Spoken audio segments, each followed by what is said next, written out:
How are we looking, Keena?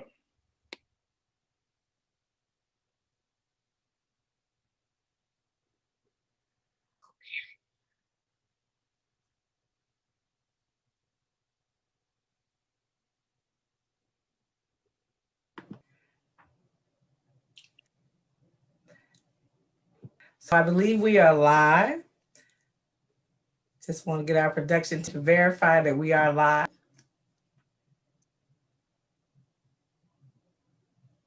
It's a good. Okay, thank you so very much. Welcome, welcome, welcome, welcome.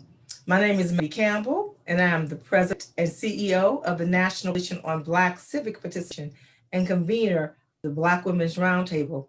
It is my honor and pleasure to serve as our host, a very, very delightful conversation that I am so power shift that took place on Georgia on January 5th, 2021. We have some of the baddest sisters, brother, who made that history, along with many others that we know that were part of that in coalition. And so today, what we're going to do is have a conversation about what happened. We know on this historic day that power shift that I mentioned, made something historic happen.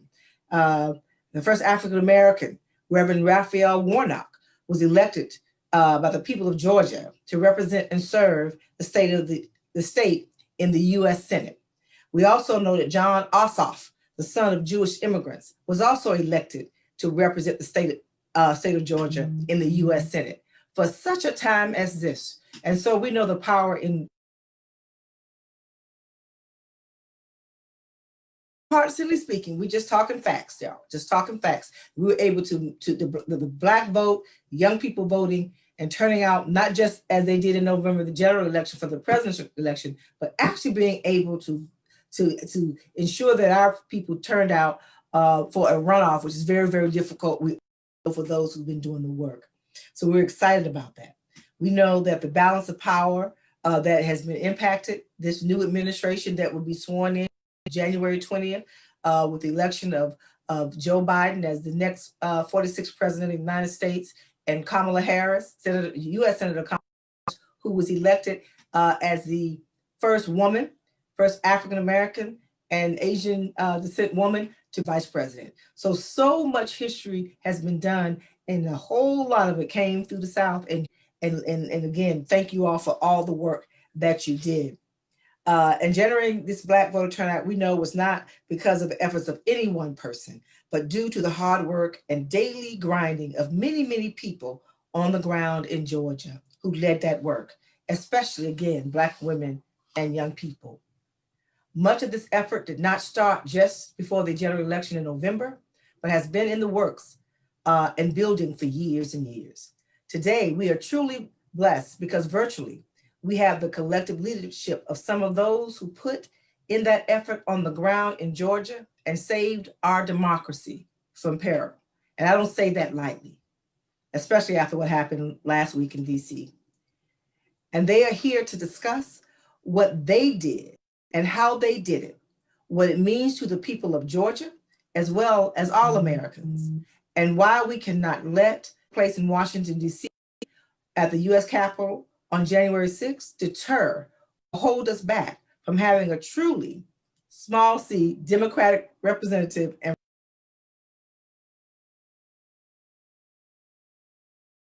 I saw them as election protection volunteers. I saw them working in organizations like GCPA, Georgia Stand Up, and the HBCU Green Fund, and many more, getting involved in the political process and just assisting. And I want to say that I've never seen this many young people involved politically. And I think that, you know, we've talked within the organization a lot regarding power shift. And I think young people are realizing their political power.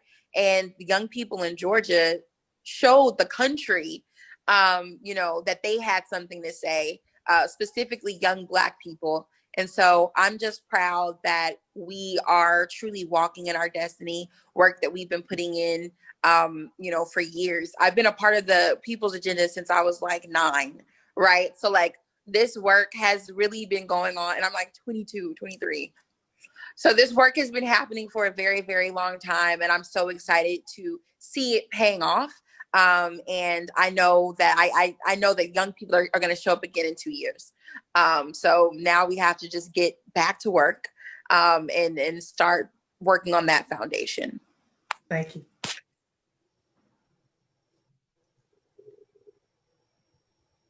No, Ariel? I too am Ariel? very And then excited. I'm happy. I mean, it's just amazing just to see the work. And like Mary Pat pointed out early on, it wasn't just one or two women. It really was a collective. And hearing just things in our office and having those same type of momentum where it's just not about one person adding to it, but really seeing how different people and different women can come together and to add to really change this power. And not only that, just seeing, like she said, young people, but even seeing young influencers really take their voice and really show a way that this is the time that where political conversations were faux pas and you just didn't talk about it. Now you're seeing that's the conversation now at the table. It's the conversations in the car. It's the conversation now in Clubhouse. I mean, we're just doing it, and it's just exciting just to see. And it's just a pleasure, and I'm very thankful, especially as a young woman, to just have multiple women like you guys and yourself to not only hold our hands, but to really propel us forward to be able to be ready for this power shift. You know, we were shifting power and also getting ready for the next movement. So I'm happy, I'm excited, and I'm also just eager and ready to see what's next. Thank you. Jared. You know, I'm a preacher, so I typically have a lot to say, but in response to, you know, actually seeing so many Black organizations in Georgia coming together to save our democracy from peril and shift power in DC, I've only got 2 words, and that's unbelievable and inspiring. Unbelievable, not in the sense of it not being possible, but unbelievable in the sense that we knew all this time for years that the Black vote mattered. But now we saw so many Black people believe it for themselves and do what they knew that they could do to activate that power. And they went out there and they voted. They did it again. And inspiring. I feel as though I was a part of history. I feel as though many Black people also feel as though they were a part of history. Why? Because we actually did make history. And I believe that it's inspiring because it has an effect, and it's going to continue a momentum that's going to drive Black people continuously to the polls, that they're not going to just, you know, be satisfied with this election on the 5th, but they're going to continue to be engaged. They're going to continue to get out there and vote, and they're going to be connected with their community and recognize that they can be a part of political power. Thank you, Jared. Now, you all have said some things, and one of the things that's a thread that I kept hearing too, and that was like that power shift. And so, how tangibly do you believe that these results are going to help build and expand Black political power in Georgia? And I know you all worked in coalitions. Tell us some of the things that happened. What were the coalition building and organizing lessons learned? Because Georgia is a blueprint. It is a case study of what we can do when we make up our minds. And despite all the odds, despite COVID-19, despite all of the voter suppression, all the things that we know have been happening in Georgia, and that you all still were able to overcome those odds. And so I'm going to mix it up a little bit intergenerationally. So I'll start off with, why don't we start off with one of our younger people, Mary Pat, then we'll go to Felicia, and then we'll just kind of mix it up. So Mary Pat, what are the things that you feel we did to build Black political power in Georgia? And what about the lessons learned? And we can be round robin on this one. One thing that I can truly say is we allowed young people to lead. And what I mean by that is we saw organizations do what they've been doing, and we saw them also allow young people to incorporate new modern ideas, like some out of the box pop-ups. People were raffling off PS5s and Jordan gym shoes. Like, there was a lot of work strategically focusing on young people of color. And I think that was one thing that we did. Another thing that we did was we really worked we targeted young people specifically, working to get them involved in things like election protection. I know at GCPA, we partner with organizations like RISE, and a few other organizations too. Like, we paid students $200 just to show up to a training to do election protection, and then ensured that they had, you know, food and things to actually be election protection monitors, right? And like, students were like, well, I didn't even know, you know, what an election protection was, or I didn't know what ballot curing was, and like allowing them opportunities to grow and lead. And so I think that that's something that we kind of did differently than other states. And, you know, Georgia's just different. You know, I know a lot of people are going to try, but I think there's something in the Georgia water. And that's You why gotta share the love. You gotta share the love. No. You have to. You gotta share the love, girl. You gotta share the love. Felicia, then I'll go to Helen and Deborah, then we'll come back around. Well, we know, Melanie, that Georgia is famous for growing peaches. And so what we did, and I think what we learned, is how to support one another. But we worked so hard and shared so much information. And then we covered our lanes. We covered our territory. So if I add Clay County and Deborah and Helen statewide. And what happened was we did all the work, young folks, women. We can't leave out the Black Male Initiative. We knocked doors, we made calls. And on the last day, we bumped into one another because it was done. It was done. And so in the final hour, because we had covered everything possible, but in order to do that, first of all, we can do more with more, although we did the most without it. Number two, we have to coordinate and share information, and we lifted one another along the way. So if I was somewhere and Helen was there and Deborah was missing, we mentioned Deborah. If Deborah was somewhere and we were missing, and if Latasha Brown rolled in or Stacey Abrams or anybody else, we were one Georgia in terms of Black women. And I will not, we can't go forward without saying what the men did. So I think Deborah and Helen would agree, and I'm sure Jared, but the Black Male Initiative came out the box. And you know, that's John Taylor, so that's one of your own as well. Somebody else that we groomed, but we went hard. So that's kind of the takeaway, and I'll stop there. Okay, Helen and Deborah. Well, I could say I think they covered it all basically, but what we did was incorporate, as Mary Pat said, a lot of new techniques. We had to pivot from our regular outdoor, doing door-to-door, hand-to-hand combat. We had to pivot at a moment to doing things digitally, doing digital organizing, learning how to incorporate those new techniques. But most importantly, I think the most important thing that besides coalition building that you've always taught us, the other things that I think is we had trusted messengers in a lot of communities. Albany, Jeanette is much better at speaking to people in Albany than I do because I don't live there. So she could talk to people in Albany. Carrie could talk to someone in Savannah. Eric could talk to Macon. Linda could talk to Athens. Diana could talk to LaGrange. Tracy could talk to Augusta. So wherever we were, we had trusted messengers that could organize, that could relate to the issues that were important in those areas and highlight and inform.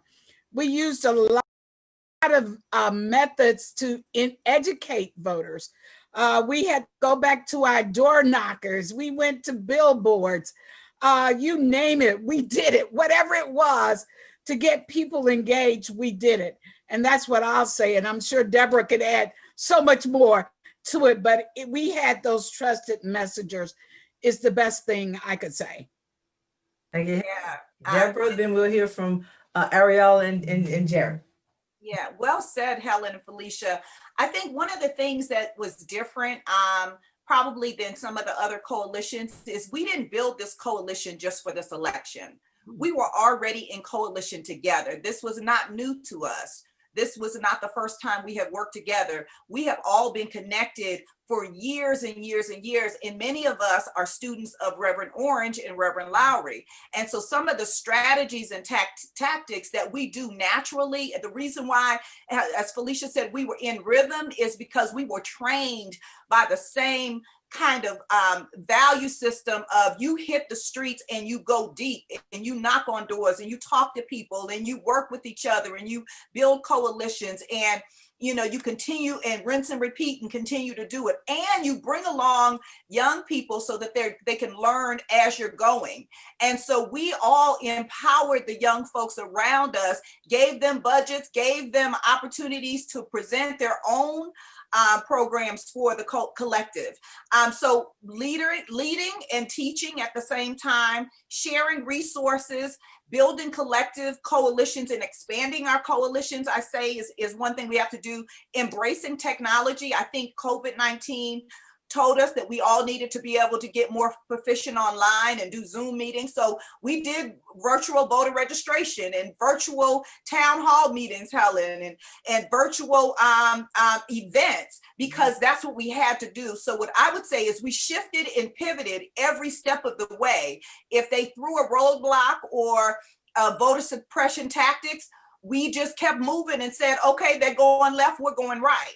And so I think that's part of what the lessons learned in this, because there is no secret formula of what we did differently than other people, other than we invested in Black women, we trusted Black women, we allowed for coalitions to do their work and to share, and we brought the next generation with us. So we're gonna be all right. Yeah. All right. Thank you, Ariel, and then Reverend Jared.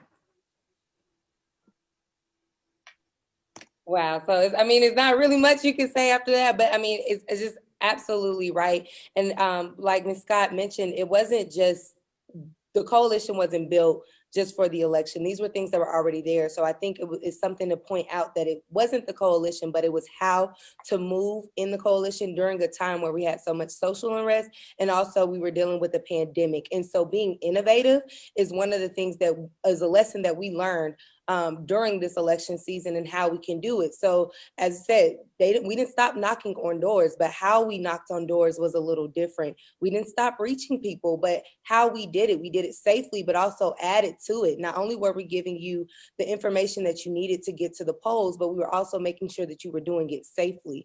So that's good to point out, even with the youth, building the youth up and teaching them as they go, making sure that they understood that they are not only the ones that are safe to do it. This is the safe, being able to trust in a time where at most time the risk is lowest on the youth, and having us go out there, being able to actually take on that responsibility and move the way that we needed to move. And I think that was the biggest lesson that we learned, was just being innovative and using the resources that we already had there and making it new.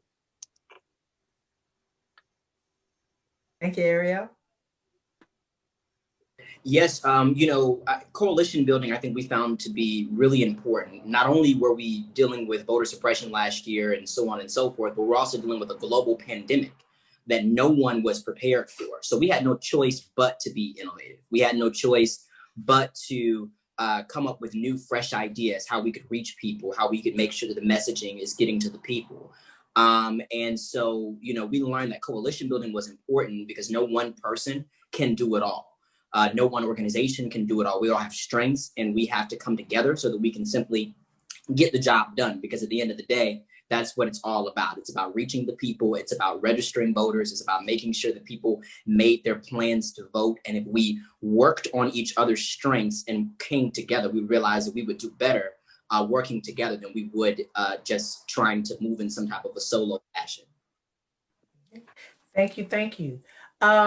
Now I'm going to shift over one of my questions, so I'm not going to go into that. You kind of really told us like what were some of the ways, what you did to the things that worked.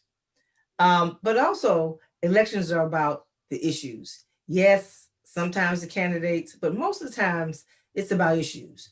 So I want to ask Jared, Ariel, and Mary Pat, got the letters on it, the Gen Z and millennials, right? The young people, the young leaders. What do you think were the key issues that drove Black youth to turn out in this election? So Jared, Ariel, and Mary Pat.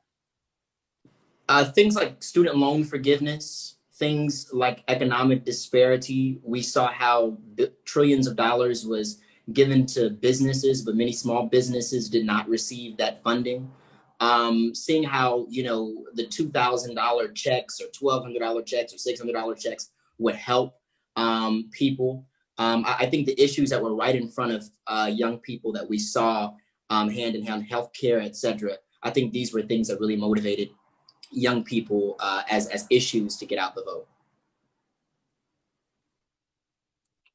I would second that motion. I mean, it's just, I think, like you said, right in front of you, but not only was it right in front of you, these are things that are directly affecting you as a youth, being able to be civically engaged and moving into your time. So actually understanding and seeing how your government and democracy is responding to the things that are affecting you directly. Being able to see moving from protest to politics to power. I mean, just all of these issues right there, and seeing them and pointing them out is something that really just lit a fire in youth, particularly this past year, and promoting them to do what was right for them politically. Absolutely everything that they said, but I do want to highlight just what we saw from young people. In November, a lot of people asked, you know, about the different candidates, and this is nonpartisanly speaking. And one thing that I would always say is, well, we've already seen what the current president, how he feels about movements that young Black people care about, like Black Lives Matter and student loan forgiveness and funding for historically Black colleges and universities. And the same thing right here in Georgia, we did have 2 current sitting senators. And we were able to see in the middle of a pandemic how they felt about providing Georgians with affordable health care. We were able to see how they felt about college affordability. We were able to already see those things. And so I think young people were able to just see how people felt about different issues that were important to them, and they voted in their interest. And again, that's nonpartisanly speaking. But I believe that a lot of people are starting to realize and give these young people credit, because this is a generation that people felt like, you know, only cared about music and Instagram and Twitter and Facebook. But those same young people just months ago literally organized and rallied for more than a month, 2 months straight, to bring awareness to a lot of issues that were crippling their communities and what they were experiencing.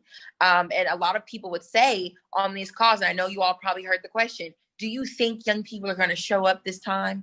Do you think young people? And every time I was asked that question, absolutely. And what we saw in November and what we saw in January were those same young people raising hell at Capitol Hill 2 to 3 months ago, got up and raised hell at the ballot.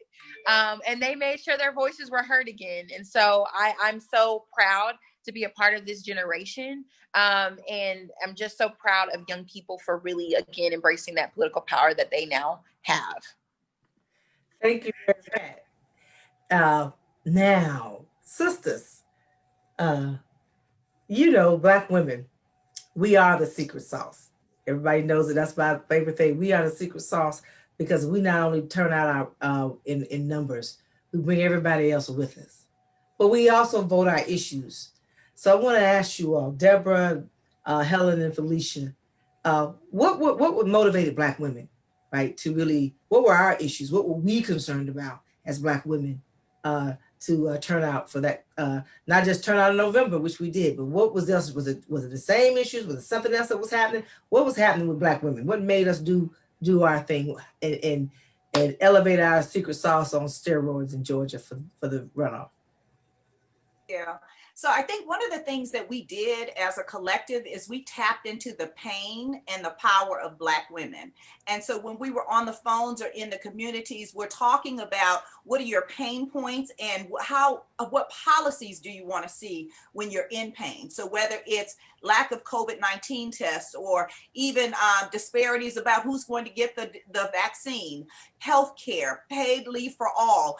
As we're talking about kitchen table issues, we're talking to Black Black women about the issues that affect them and their families and how that translates into political power. So the conversation starts with, how you doing, Ms. Jackson, and how is your family? One of the things that's different about the way Black women organize is we care about each other, and that's demonstrated in how we talk to each other and how we work with each other. So when we're talking to them on the phones, we're asking about how they're doing before we're asking them to vote. We're telling them where COVID-19 tests are and where free food giveaways are. We're telling them about events that are happening in their neighborhood so that they know that it's not just about needing you to show up for somebody else. It's about needing to show up for you and your families. We talk to them about the nephews and the cousins and Tyrone and criminal justice reform. We talk to them about the income disparities that are happening all over the country, but even in a city like Atlanta, this is the world's worst,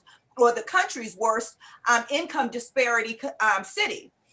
We talk about what's happening in the families, and then we relate that back to why they need to vote and how policy is made because people are counting how many people are voting. And we need to make sure we're in the game and at the table so we're not at the menu. So we spoke to them from the heart and we gave them our heart in return. And in return, they know we're going to be there for them. These are not fly-by-night organizations. We're going to be here this year, next year, and the year after, because we know this is about building a continuum of power. It's not just one time. Power concedes nothing without demand. So now we have a demand list. Now we have an agenda, and we're saying we're coming for you because we have the receipts. But also the legislature is happening. Everything's happening in Washington. But we don't want people to forget the power of Black women, because just like people put you in, we will take you out if you don't speak to the cabinet positions and the Black women that need to be on every level of government, from the cabinet on down to the regional offices. We're focusing now on what's happening on the regional level and how these resources are going to be spent. This is not a game for us. We are in it. Voting and getting the vote out was just a part of the process. The next process is having the agenda and then holding them accountable. We go right into the municipal elections. So this is just the beginning. If people thought we did something then, they need to see what we're going to do next. All right, I'm ready to roll, sis. I'm ready to roll. All right. So I think Helen or Felicia, I can't remember whichever one want to go next. Thanks, Tim. Well, I'll go next. I will say that women have always taken care of its community and of our community. We've always exercised our power. I think we've helped bring along a lot of people this time.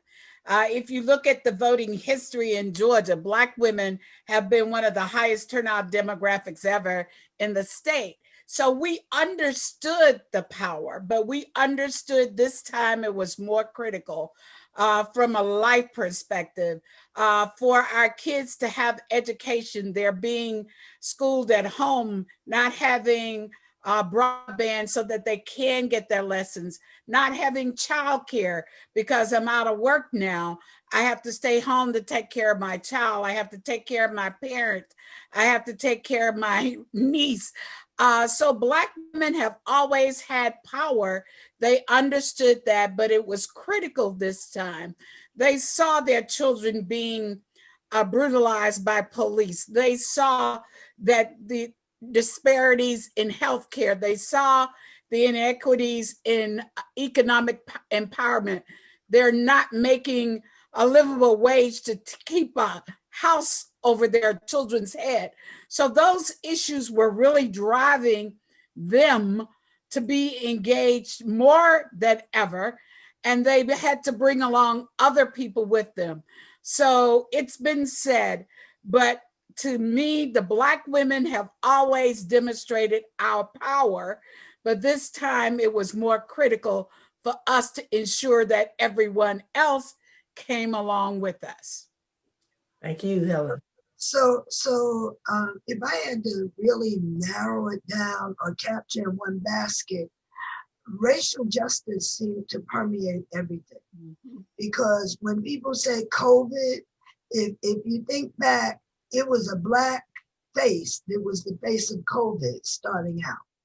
And if you think about education, it's the Black mom that doesn't have the job that she can work from home on the computer. So, you know, her challenge, as Ellen mentioned, with childcare, but what do you do when you have a couple of kids? You have to still go to work. You don't have leave and there's no school. So that racial justice and Black women, that Fannie Lou Hamer, I'm sick and tired of being sick and tired. When we were watching our children in the street talking about Black Lives Matter, you know, that's a very profound thing for a Black mother to witness beyond the George Floyd piece, right? So all of that racial justice and how it permeates everything. So yes, we were talking about criminal justice, economic justice. And then lo and behold, we're now talking about justice. And some folks finally are seeing what we were talking about. That this thing, we're not treated the same in this democracy. And so, but on the ground, our community understood it. And then there was something about jobs. And I have to say, Melanie, where you invested in Clayton County, when nobody saw Clayton County, and that's just the fact, there was nothing else here in terms of organizing to get out the vote. And the workers, we work with people who had been out of work since March. And they gave more than we could have ever paid for, more than we could have ever asked, because they embraced the mission.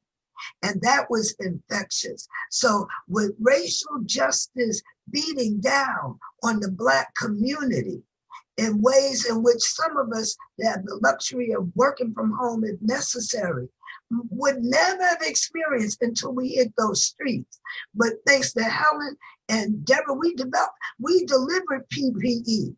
So when we knocked on the door, we didn't just give you a door hanger that says go vote or an app or a QR code. No, we left you a little bottle of water, a little snack to eat, a mask. If you don't have one, you can't come out.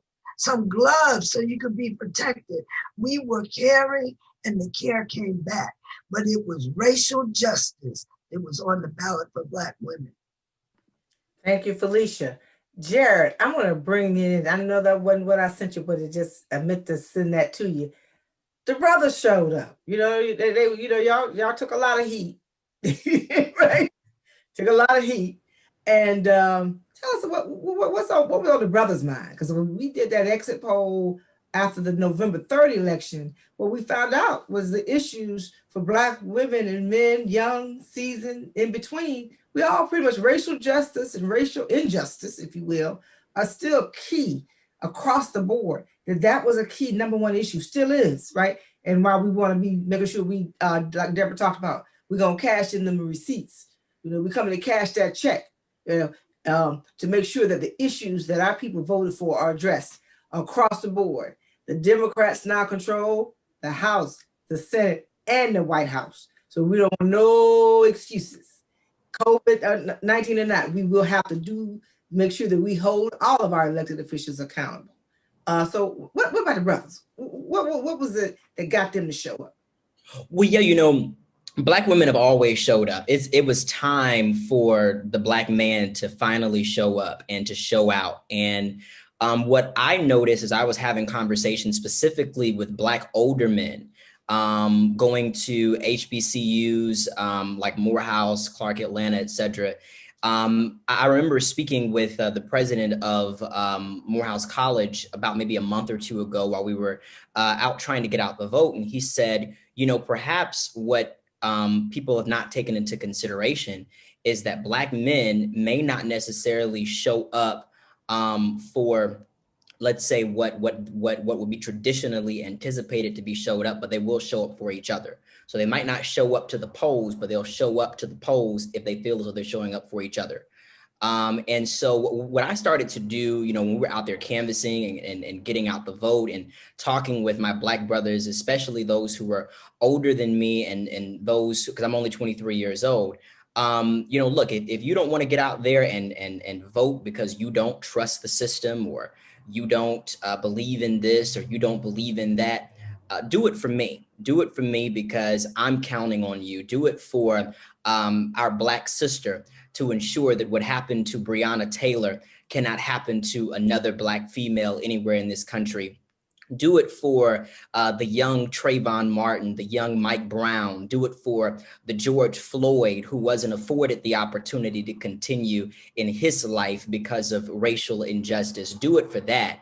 And when we started to communicate like that, Black men began to understand the volatility, the power, and the importance of their vote, that they just could not in this election afford to sit back and just let things go by and you know, let just things go business as usual. They had to get out there and vote because they were doing it for us. Thank you, thank you. We're gonna do a quick round robin question. We talked about lessons already, right? But then, what would you tell other states that they should think about in taking Georgia as a case study? I believe it truly is, and the things that can happen in the South, because I always believe in that when the South shifts, so goes the country. And so, just if you had a quick round robin, and what would you tell other states or share with other states that you feel are good, one or two quick lessons learned? And anybody can jump in and respond to that question. Melanie, Everybody, but you know, at least two or three of you all. I want to jump in and just say, part of that lesson comes from the Black Women's Roundtable. If we stop and think, we got incredible support from Michigan, Pennsylvania. We got support from Florida, Alabama, Mississippi, Louisiana. And we got that support virtually, whether it was phone calls and text messaging. And then nobody thought Georgia was possible. So now that we know Georgia is possible, we also know the South is possible. So together, as we really bring our Southern strategy that we've had and we've worked on for some now decades, now we can bring that Southern strategy to life. And so the lesson is, when we do all we can for our community with their interests at heart and bring them into the equation, we will win. No matter how the election goes, we will win. Sometimes we'll win the election. But if we do what we did, we already won. When we put our sneakers up on Tuesday, January 5th, we had won. Now the results gave us another kind of advantage. So I say the Black Women Roundtable model that Michigan, Pennsylvania, how much love, Ohio, you know, that really lifted us when we might have been a little bit tired. I think that's so good, Felicia. Really supporting Black women and Black women supporting each other was really part of that secret. If you say sauce, I would say the roux, right? Because you got to put a lot in the roux. I think between the Black Women's Roundtable and Win with Black Women, we saw support across the country from not just Black people, but particularly Black women, but other people as well. They showed up in different ways, from the little cards to donations. We appreciate all of that. But what was more special, I think, for us is to have the support without even asking, from other Black women, you know, that say, we'll make calls for you, we'll do texts, we'll do all of that. So I would give back by saying, we have learned some things, that we'll teach a master class on coalition politics and how we work together and we tough it out and stick together and we win together. Also, that we have to invest in coalitions now, not just when the election happens, not just 6 months before. I mean, deep investments. These organizations are 501c3s that, not necessarily that we were always struggling, but the point is that if you wait until the end, when you really need Black women and expect them to keep being there for you without cashing in those receipts, those days are over. So invest in those coalitions now. Funders need to invest in those coalitions now. we need to invest in those coalitions now, but then also we need to invest in the tools that we need. It was helpful to have the van and the minivan. It was helpful to have walk lists. It was helpful to have PPE kits. It was helpful to have text bankers. All of those things that maybe some smaller organizations or coalitions that don't quite have that yet. I would say let's invest in the technology and the tools that they need, and then the training and leadership development now. So then when the next place, whether it's Alabama or California or Mississippi or wherever, we're not starting from scratch. We already know what we needed to shift and pivot. So we can give them that list. So I want us to share and share and share and keep lifting each other up, because we have to grow the buffet versus fighting over a piece of pie. Thank you, Deborah. I think I saw Jared raise his hand. Jared? Yes, ma'am. You know, Georgia is different. Like Mary Pat said, maybe it's just something in the water here. I don't know. But what happened in Georgia can happen in other states. Southern states like Alabama, Mississippi, Florida, South Carolina can replicate the success that we saw in Georgia. A few things that I would suggest, just from me being a millennial and watching and seeing what I've noticed, first, to really keep going and pushing hard, even when things in the past have not gone the way that you've expected. We saw what happened in 2018 during the gubernatorial election, where there was record-breaking voter suppression. But instead of internalizing and becoming bitter or discouraged and saying, oh, I'm not gonna vote, that's an unfortunate situation, leaders like Helen Butler and Deborah Scott and Felicia Davis and others said, we have a plan to get this state in order. And so I really echo what Ms. Scott said. Really sharing and uplifting each other, I think, is something that other states can do. Understanding the importance of working together and coming to where the people are. I noticed that most people avoid politics, like in the state of Georgia, because they feel as though it protects them. But when you come to where people are, they realize that avoiding politics does not protect you. Engaging in politics through the vote liberates you. It's really getting out there to the people, coming to where they are, letting them know there's an agenda on the table. Here are the issues. We don't need to tell you who to vote for. Here are the issues. You will know who to vote for. And don't worry, we have a plan to hold those people accountable once you put them in. Thank you, Jared. And one more response, and then we're gonna move to the next question. Well, Melanie, I think we have to also teach people the process of voting, what is involved in voting, and all these other things that we talked about certainly are key ingredients, the tools, the leadership development, all of that. But we've got to break it down. Here's how you vote. You can vote by this way, this way, this way. Here's what's involved in that process. We've got to make it simple, to make it so that people understand it's not this big bear that is going to overcome them. It's something that is easy that they can do. We've got to make it a culture. We've got to understand collectively, this is a culture that we together can do. It won't happen overnight. In any other state, it took time to get us to Georgia here, but it can be done collectively, with all of us working together, maximizing resources, but we've got to help educate people about the process itself as well. Thank you, thank you, thank you. We are getting close to wrapping up, but so what's next in Georgia? I think it was Deborah, somebody mentioned. I think the state legislature session is in Georgia, I believe, started this week. So we know there's a mayor's race and a city council race in Atlanta.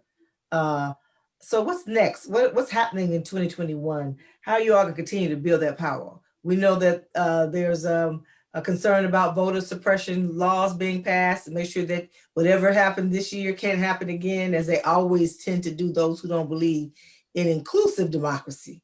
And that the redistricting lines, all the hard work that you all and many of us collectively did around the census, and we know that that's going to impact power, ability to build power in the future. So what's next? And again, anyone who wants to jump in and start talking about that, go. What's next, again? What's next, Melanie, is we got to do it again.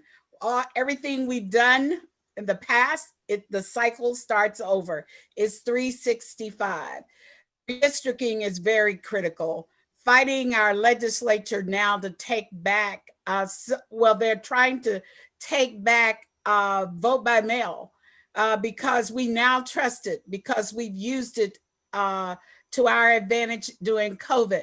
They want to make it difficult. We got to fight those kinds of things. They want to do away with drop boxes, even though despite the mail system being corrupt and not really functioning as the way it should be. So there are things that we have to do. We have all of the local races, not just in Atlanta, but these are local races. So the cycle repeats itself. That's why we can't get tired. We have to continue. This is 365. It's not a 4-week cycle. It's not an 8-week cycle. It's 365 days. We've got to register again. We've got to educate again, but we've got to draw our own maps. We cannot allow our legislators to draw their maps because they want to put in who they want in their districts, not who should be together. We've got to draw our own maps. So now we begin the process of training people how to draw our maps, how to really present legally, because it's going to be a legal battle. So we've got to get with our lawyer friends. We've got to be engaged. We've got to do everything we can to make sure our power remains.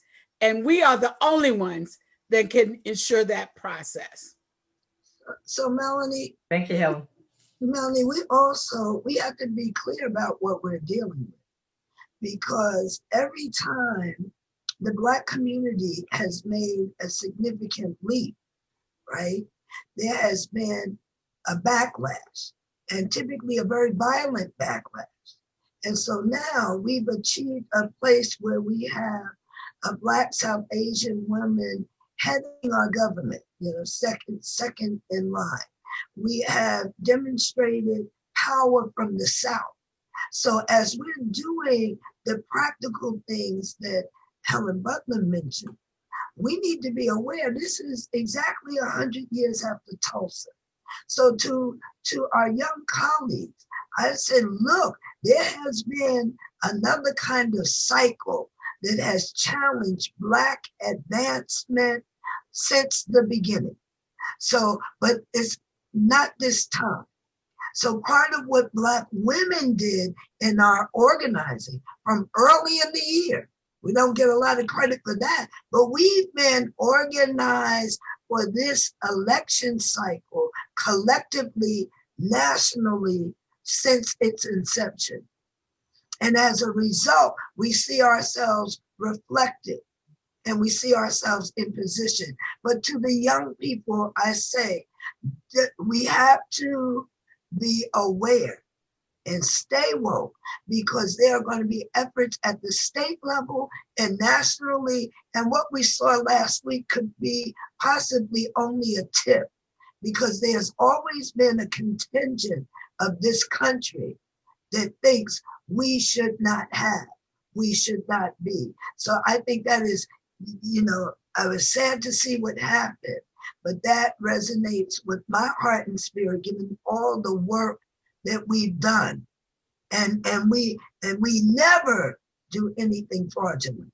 We have so many more Black people that we can get legally, we would have no need to. So I just share that with any audience, and certainly with my colleagues on this Zoom. Okay. Anyone else? Also, what we're doing is we're making sure that we are staying active, not just in the voter registration process, not just in the turning out the vote process, but making sure that we are active when it comes to transportation equity, housing equity, making sure that we're holding these elected officials accountable that we put in place. A lot of times when we think back to last week and what happened, that's something that's set in place that a lot of people would like to use to muddle over and to stop the progress of what's happening, but we also understand that democracy still wins. So as the people, we have to continue what we have to do to uphold democracy. So that's holding candidate forums, that's leadership development, that's making sure that we are empowering our youth, employing employing interns, employing organizers, and teaching other people, teaching how we can do these, holding candidate forums, holding just round tables. So conversations like this, keeping it going, and don't lose that momentum until 2 years from now, or even the next statewide election. Staying on it, making sure we're not only building the coalitions with each other and organizations, but building coalitions with groups and community grassroots organizations that are in their communities looking for, they're having that hidden talent, as we like to say, that secret sauce, and empowering them that they have the power and that they do have that leadership that they possess to be that community that we all know that we have. Thank you. And what we want is contracts. So just one right? word to go top to Economic bottom. power. HBCUs contracts, Black women contracts, Black business contracts. That's what we want. Thank you. Thank you. I know I don't want to bring this up, but we have to bring it up. Y'all brought it up indirectly a little bit. But you know what happened last Wednesday?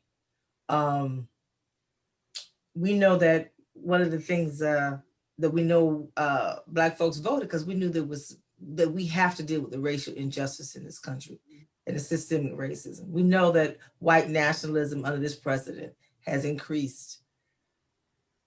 But I would never have been prepared to see what happened last Wednesday. We saw it happening. Those of us, many of y'all right here, know what it is to see a problem about to explode. When you can look and watch the television and see where are the cops. It's not new. We knew they were coming. They were already. They didn't get here that Wednesday. They were here already. I was downtown DC in my office. They were already here on Monday. So how did you not prepare federal government? Because I just be real clear. The mayor of DC, a sister, Black woman leader, she did her job. You didn't have that happening on the streets of DC. When you walk on the lands on the federal property of where the Capitol is, that's federal. That's Capitol Police. That's the federal government. That's why we need DC statehood, by the way, so that she has the power to call on the National Guard and they respond to her. She has to go to whoever the mayor is of the District of Columbia has to go to the president. And we know this president is not interested in statehood and respecting Black folks. So we know that was a coup.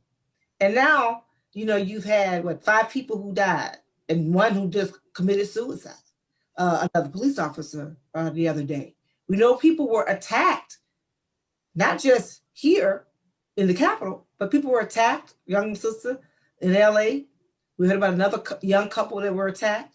We know there were things that were happening simultaneously where you had white nationalists and racists, and that's what they were. People say, well, how do you know that? All you had to do was look at the signs, look at what they're wearing, look at the church, look at what they were saying. They were white nationalists and racists, and that's what they were and are. But I don't believe, having lived as long as I have and been from my state of Florida, where 2 seconds from the KKK, they're not going back in that gene is not going right back in the box. So how does that affect our democracy moving forward? You talked about it. We take 2 steps, there's always a backlash. That backlash is not going away.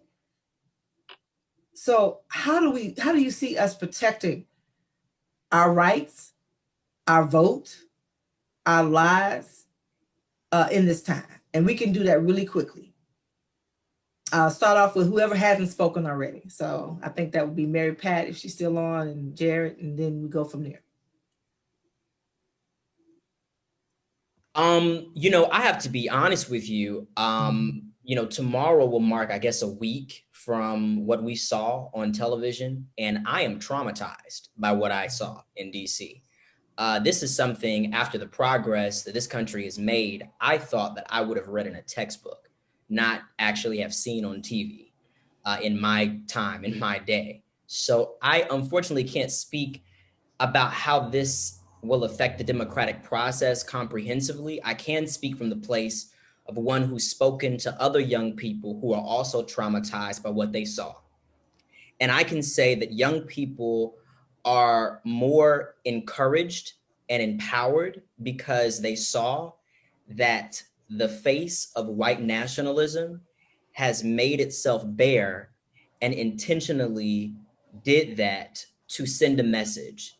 And that if they don't respond the way that they can and should by getting out there and voting, by engaging and even getting into politics, running for office, figuring out what they can do at the local level to be involved in politics, then their agenda to make America great again will succeed, will work. But if they just get out there and make it happen, then we can actually see some type of progress. So I can only speak from a 23-year-old traumatized place watching what I saw. It was traumatizing. But I believe that Black people woke up, young people specifically, woke up and said, wow, insurrection happened. They tried to overthrow the government because of an election not going their way versus us young people. Because Black folks showed up and showed out. Yep. Clear. Absolutely. They say we want to take our country back from who? This is our capital. We built it. Yes. We built all them buildings. So if you want to talk about who owns it, we all own it. So they showed, they say the enemy never sleeps. Well, that enemy has never left this country, because that's why it was based on, snatching land from others and enslaving us. But but our power is still as strong. But I would rather see it than it be when I can't see it and it's hitting me and I can't see. They showed us. Mm-hmm. And don't feel bad that you felt traumatized. I'm traumatized. We all traumatized, because I'm like, okay. I'm not going to fight, but we have to be smart and know what we're dealing with. And I thank you for being open about that. Anyone next? And then I just wanted to jump in on that. Open up if there's any media that's still there that would like to ask a question. If they could put their questions in the chat or in the Q&A. If you're still there and would like to ask a question, we have one more question. We're going to come to anyone in the media. Thank you. Go ahead. So Mel, I just wanted to get in on that. I really don't want us to take what happened last week for granted. There's a lot of white rage and white madness, if you will, that's out there. And so we as nonprofits, as social justice organizations, we have to be vigilant about making sure that our family and our friends and our community and our organizations are safe. So we should not take it for granted. So when we look at this calendar that's coming up now between Martin Luther King's birthday and inauguration, from the 15th through the 21st, we all need to be on high alert. And so that's the first thing, is safety first. We have to make sure that we're safe so that we can live to fight again, right? The second thing is, this is a absolutely great opportunity to teach democracy and to teach civics. They took it out of the schools. And so we have to go back to the basics so that people understand how government is supposed to work and what the role of government is supposed to be. But as we're crafting our agenda for 2021, we need to make sure that our sister vice president is safe. So even if it means canceling all the pomp and ceremony and taking them down in the bunker and getting her and them sworn in, we need them to lead. So I'm in favor of dropping all of that, keep them safe, get this one out of office, and make sure we have a stabilized economy. They should put all of that inauguration money into COVID vaccines. That's what they should do. Thank you, Deborah. Anyone else want in on that question? I just want to add that, we see that, and we know that was an attack on democracy. So that had nothing to do with partisan issues, Republican versus Democrat. That really was just an attack for the process that had already been done. As we said, we saw Black people, we saw even white people got out to vote. They did what they had to do. The ballots had been cast, the votes had been already done. And so to think that this process that we had worked so hard to have so many people trust into, for the first time, for many people, first time them getting out to vote, was challenged for doing what we have been telling them was the right thing to do, was to get out to vote. That is the part that is just so scary to me, that when doing all this work, having somebody challenge that. But at the end of the day, knowing that the work is still being done, and having people in there that wanted to say, we are not going to sit this out. We are going to let the Electoral College do what it needs to do, and really made a stance in doing that. That is something that we can learn down into the States, down in Georgia, is to continue the work and don't let it stop. Continue to have these agendas, continue to have this momentum, and continue to let democracy do what democracy has to do. So I look forward, just even working, just making sure that we are ensuring people that not only even on this federal level, because we saw so many people out there that were on state level, city officials, state officials from different states that promoted things like that, making sure that as people, we tell everyone else in the communities that we're dealing with that we have to hold these same people accountable, and we have to show them that the South has something to say, like Andre 3000 said. Melanie, I think that we can't let these people get by and not hold them accountable. Everyone should be accountable for your action. And more importantly, we should hold our elected officials, who are supposed to represent all people, not just a segment of people, accountable. And they have to make sure that there is accountability for those actions on January the 6th.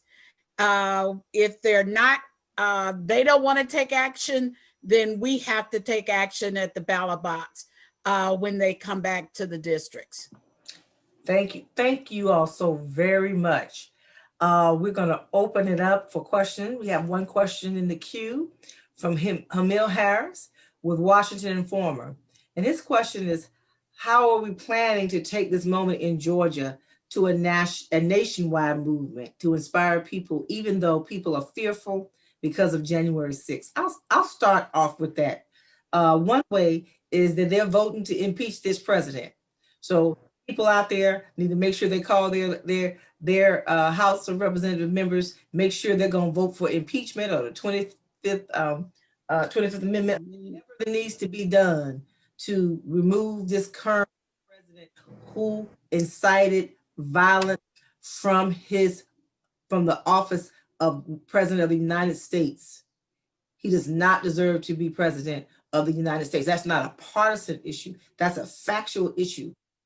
The very person who swore an oath to protect the Constitution and to lead our government incited a riot and a mob to go and kill people in order for the vote not to be counted. That is treasonous. The very government you're leading, you're trying to destroy. So that's one, and that's going on right now. So that's my take on it. We have to speak up now and make sure our elected officials know what to do. And even if they, and the other part of it is that the senators as well. So if the House impeaches, the Senate does what? They convict. It's in our faces.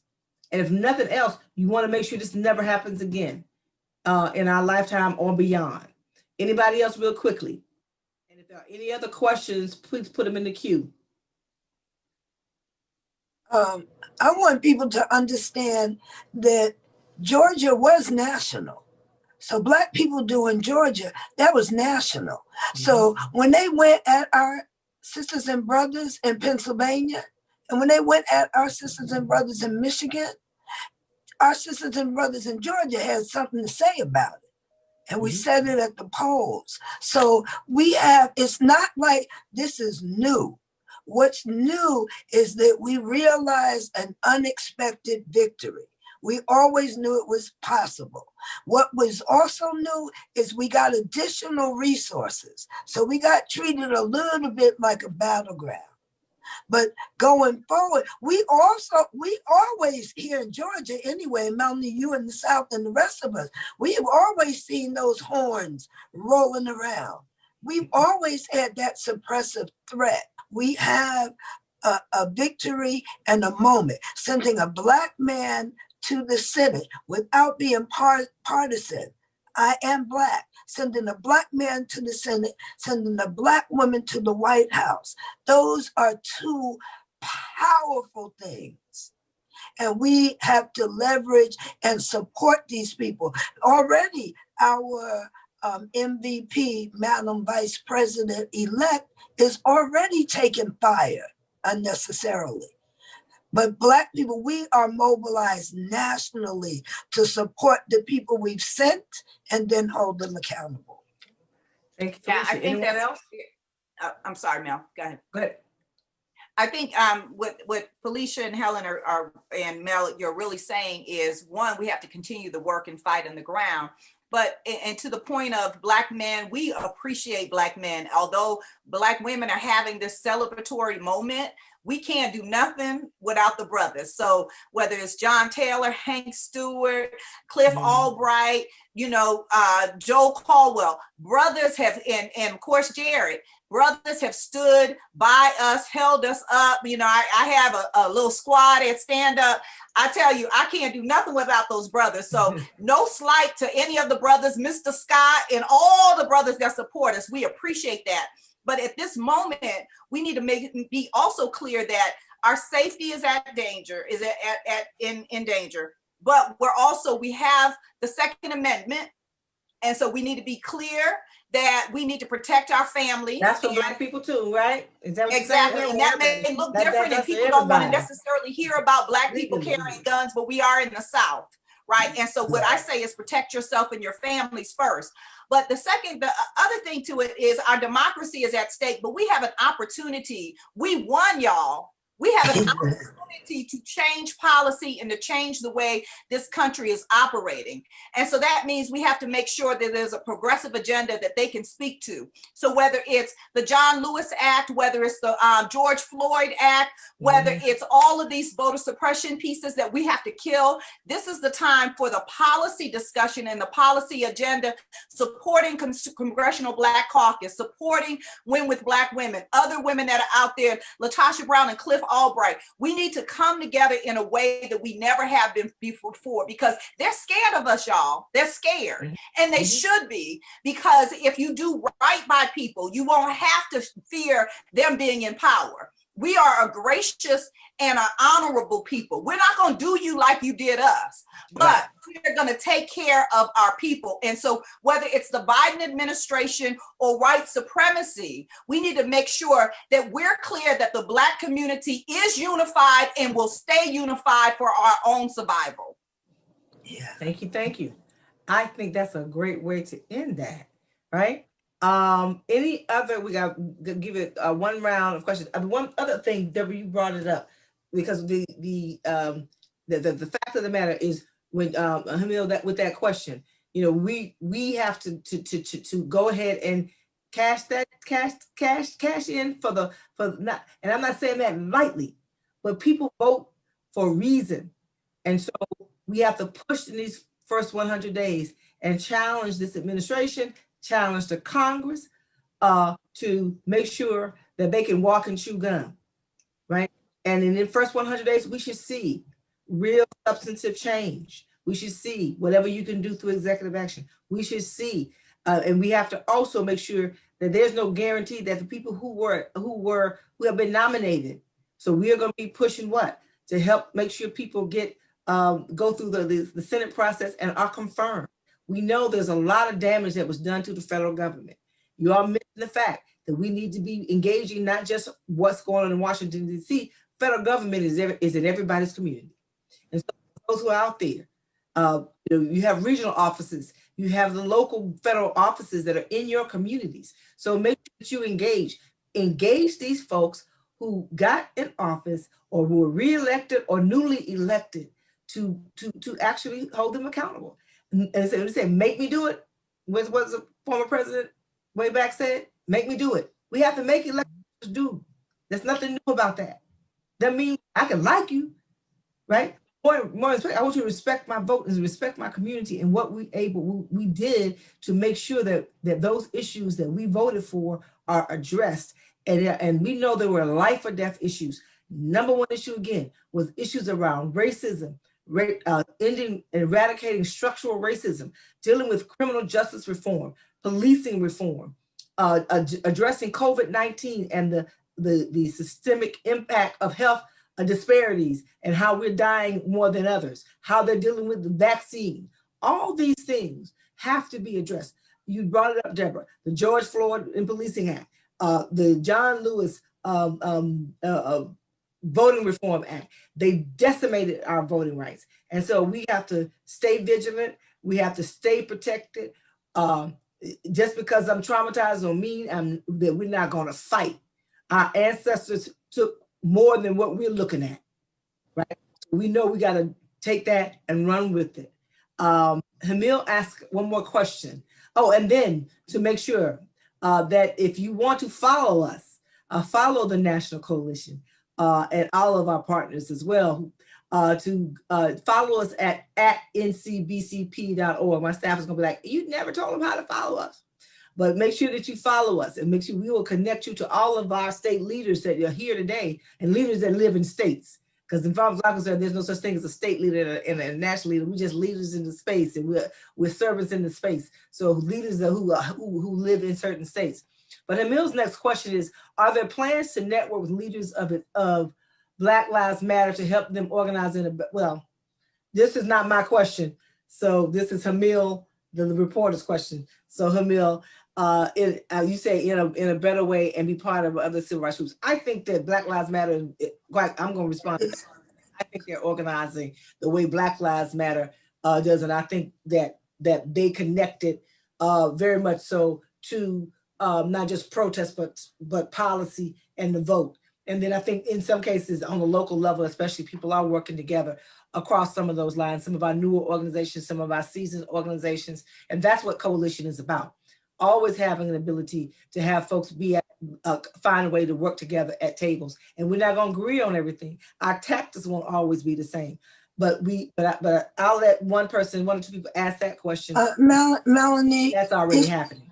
It's really important to mention for Hamil and others the critical importance of our historically Black colleges and universities. So if you look at Gen Z leadership, or if you look at leadership ascending, the role of Black HBCUs in not only generating and grooming talent, but also dealing with issues, policies, and etc.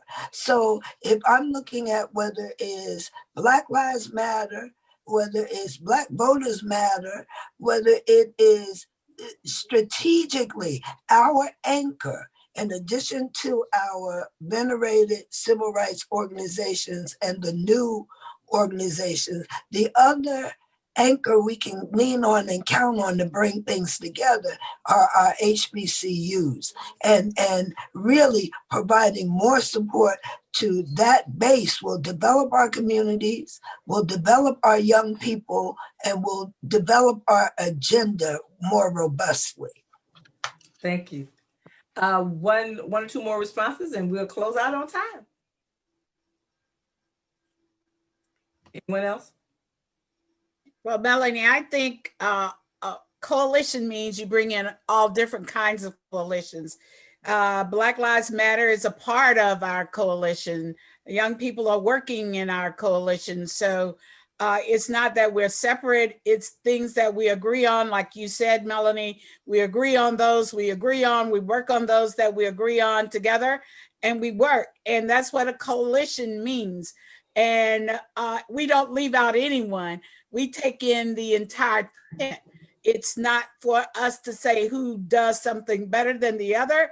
It's for us to learn from each other. And that way we become the best that we can be. Thank you so much. Thank you all so very much. We're going to close out on time. I thank you all again.